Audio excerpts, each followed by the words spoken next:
Gordon Graham here with today's tip from Lexipol. And today's tip is for all my friends in the fire service. I'm sure you'll all remember the tragic start we had to this year. January 2022 saw two fatal fires, one in Philadelphia's Fairmont neighborhood and the other in New York City's Bronx borough. Together, these fires claimed 31 lives.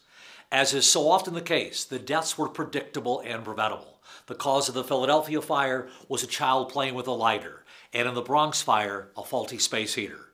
The root causes, however, were the same: inconsistent code enforcement and poor building maintenance. This created myriad life-saving issues, including non-functioning or missing smoke detectors, inoperable self-closing fire doors, and a lack of automatic sprinkler systems.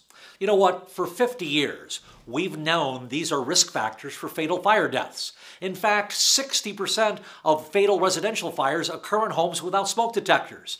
We also know the power of fire sprinklers. In buildings without sprinklers, people die, listen to this, at a rate nearly 10 times than that in buildings with sprinklers. 10 times! Finally, many buildings in our communities are not properly maintained. Self-closing doors that do not work, heating systems that go unrepaired. These can be deadly. Residents will ignore or shut off alarms that repeatedly go off. They will block open doors and resort to alternative methods of keeping warm if the heat doesn't work. How do we go about fixing these issues? Here's a big hint for you folks. Develop a community risk reduction program. Please identify the at-risk neighborhoods and population groups in your community. Age, poverty level, housing status, race, and even languages spoken are all possible identifiers of vulnerability.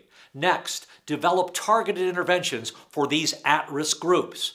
A smoke detector installation program or targeted code enforcement effort can go a long way to reduce the risk of fire-related death and injury.